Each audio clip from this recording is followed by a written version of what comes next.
बाबा का दरबार।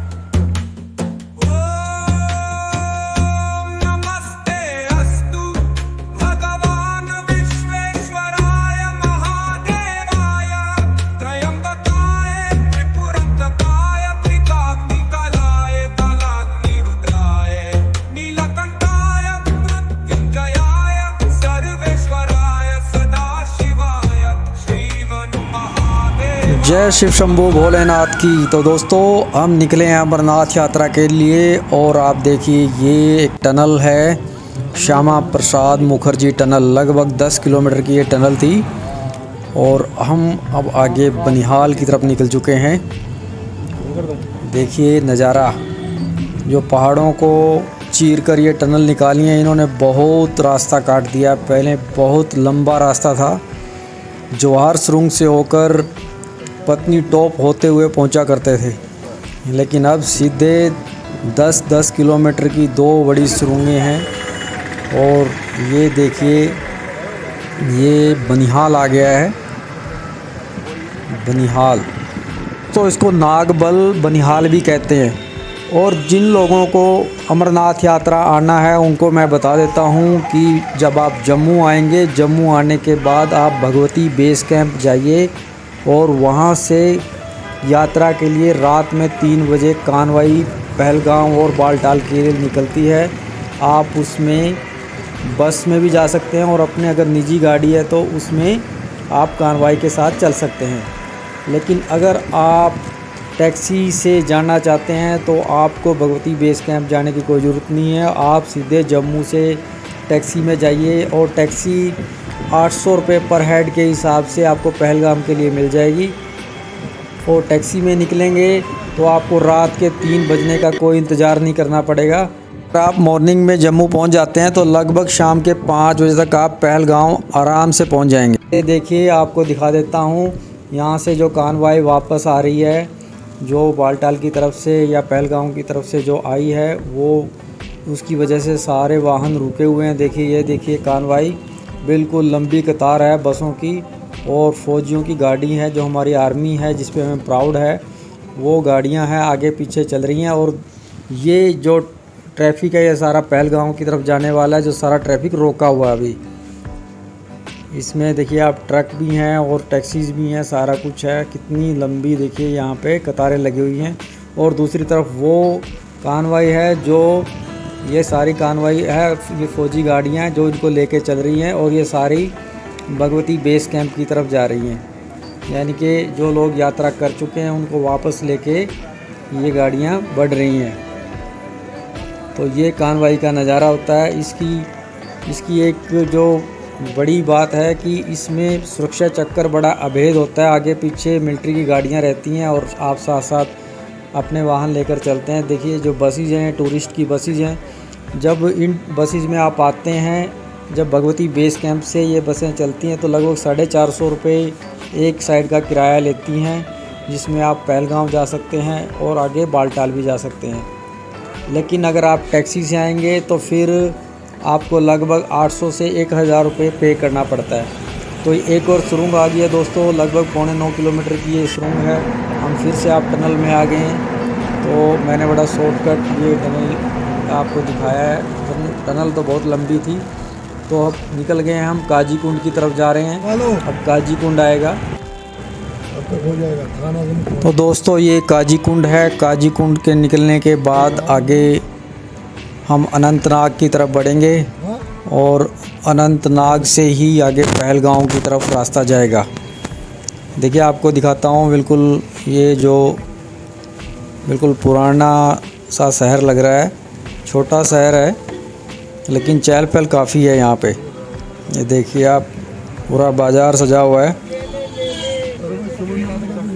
ये देखते चलें आप। तो दोस्तों जो जम्मू से टैक्सी चलती है वो शेयरिंग बेसिस पे चलती है। इसी प्रकार से अगर आप श्रीनगर से वापस जम्मू की तरफ आते हैं तो भी शेयरिंग बेसिस पे टैक्सी मिल जाती है। टैक्सी में लगभग 8 से 10 सवारी होती हैं और इससे जो यात्रियों को थोड़ा सस्ता पड़ जाता है। और टैक्सी वाले का भी काम चल जाता है। इस बोर्ड पे लिखा है गेटवे टू कश्मीर और लगभग यहाँ से 66 किलोमीटर पहलगाम रह गया। थोड़ी दूर यहाँ से अनंतनाग आएगा। अनंतनाग से लगभग 49 किलोमीटर है। ये देखिए ये बोर्ड आ गया। अनंतनाग यहाँ से 8 किलोमीटर है और यहीं से ये जो रास्ता है यहाँ से टर्न लेगा। ये देखिए यहाँ से पहलगाम और अनंतनाग की तरफ जा रहे हैं। अब पहले अनंतनाग से जाएंगे। ये पूरा बाज़ार देखिए। ये रोड जो नेशनल हाईवे था 44 से हम ये रास्ता कट गया है और ये पहलगाम की तरफ जा रहा है।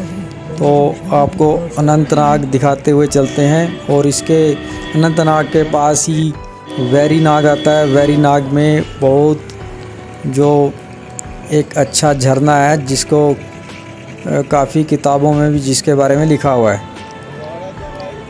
एंड ये कोई हरनाग नाम से जगह है। यहाँ पे ऐसे ही नाग से कई जगह हैं, जैसे अनंतनाग है, पोकरनाग है। और लीजिए हम लगभग ये पहुँच गया। एंट्रेंस है ये अनंतनाग का और ये अनंतनाग से हम गुजर रहे हैं। देखिए अनंतनाग निकलने के बाद आप देखना वादियाँ बिल्कुल अलग ही नज़ारा आने वाला है। ये शहर के अंदर से निकल रहे हैं और अब थोड़ी ही दूर है यहाँ से, लगभग 45 किलोमीटर का सफ़र बाकी है पहलगाम के लिए। देखिए सारी गाड़ियाँ जा रही हैं जो सारी अमरनाथ यात्रा के लिए जा रहे हैं, सारे टूरिस्ट।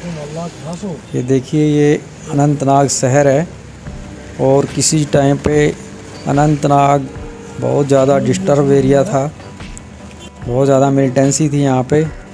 तो फ्रेंड्स बीच में एक चाय पानी के लिए एक ब्रेक लिया है और जहाँ रुके हैं ये देखिए आप, ये पेड़ है अखरोट का। अखरोट के पेड़ ऐसे ही लगे हुए हैं सड़कों के किनारे, जैसे हमारे यहाँ पे आमतौर पे पहाड़ी कीकर या अन्य कोई पेड़ उगे रहते हैं, इसी प्रकार से हैं सड़कों के किनारे। ये देखिए मेरे दोस्त रुपेश जी ने जो मेरे साथ चल रहे हैं ये तोड़ के दिखाया कि किस प्रकार से कच्चा अखरोट होता है। कच्चा अखरोट इस प्रकार से देखने को मिलता है। लगभग ये तैयार है क्योंकि जुलाई का मंथ है और लगभग इसी मंथ में इसका सीज़न शुरू होता है और अगस्त तक सीज़न चलता है। इसी को सुखा लिया जाता है और बाद में ये अखरोट की गिरी इसी के अंदर तैयार होती है। तो दोस्तों अब हम आगे की तरफ निकलते हैं। तो आप देखिए ये कैसे व्यू आगे ये सारे व्यू पहलगाम से पहले हैं। हम पहलगाम की तरफ जा रहे हैं और नज़ारा देखिए दोनों तरफ कितना फ्लैट एरिया है। ये देखिए ये घाटी का एरिया है, दोनों तरफ अच्छी खासी फसल है। ये इतनी खूबसूरत जगह है। देखिए आप, जो आपकी सफ़र की थकान होती है वो बिल्कुल उतर जाती है। बिल्कुल तराई का एरिया है और पहाड़ भी हैं और बिल्कुल साथ साथ खेत चलते हैं। बिल्कुल ठंडा यहाँ मौसम है अभी। ये यहाँ पे बजरंगी भाईजान की शूटिंग हुई थी। हाँ यहाँ पे वो गाना गा रहे हैं ना, पर जो अच्छा वही।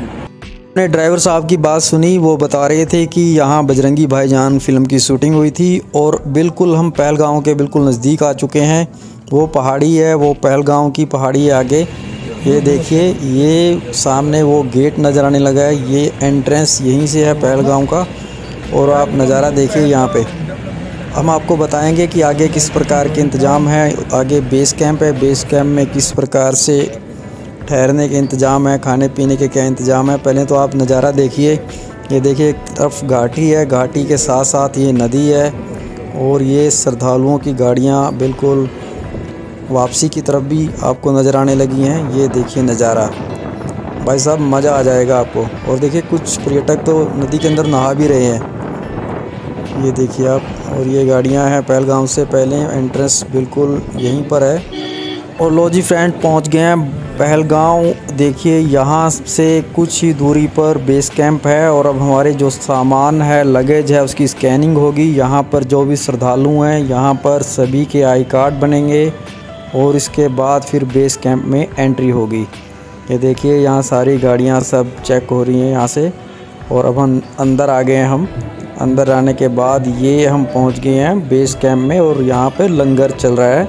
आपको दिखाते हैं लंगर में क्या क्या है।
दोस्तों आज मैं हूं पहलगांव में, और पहलगांव में आप मेरे पीछे देख सकते हैं ये वो बेस कैंप है जहां से बाबा बर्फानी अमरनाथ यात्रा शुरू होती है। और इस बेस कैंप के बाद ही लोग चंदनवाड़ी के लिए जाते हैं, और चंदनवाड़ी से फिर जो यात्रा आगे निकलती है पिस्सू टॉप, गणेश टॉप, शेषनाग, पंचतरणी और फिर बाबा बर्फानी की पवित्र गुफा तक लोग पहुंचते हैं।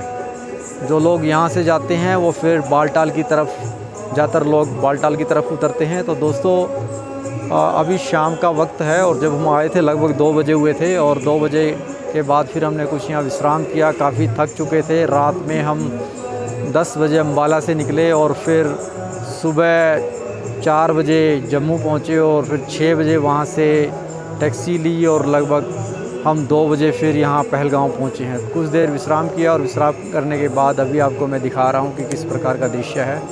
तो जो आप पीछे देख रहे हैं ये ब्लैक वाला टेंट है। इस टेंट में अब मैं हूँ, मेरे साथ मेरे दोस्त हैं, रुपेश हैं जो मेरे ऑफिस से ही हैं। तो दोस्तों आप हमारे साथ बने रहें। आप देख सकते हैं कि कितना बढ़िया नज़ारा है इस वक्त बालटाल में, सॉरी पहलगांव में है। पहलगांव में आप देखते हैं मौसम बड़ा सुहाना है, और पीछे चोटियां हैं, और ये सीआरपीएफ का जो यहाँ पे जमावड़ा है सीआरपीएफ की, यहाँ पे बहुत गहनता से सीआरपीएफ जांच करती है। आप देख सकते हैं सीआरपीएफ का जो पीछे टावर भी है, और इस टावर के पास सारे सिक्योरिटी के इंतज़ाम किए गए हैं। बेस कैंप में 2 बार स्कैनिंग हुई है सामान की, और 2 बार चेकिंग के बाद हम लोग यहाँ पर बेस कैंप के अंदर हैं। अब दोस्तों सुबह आपको लेकर चलेंगे हम, और आप बन रहे हैं हमारे साथ।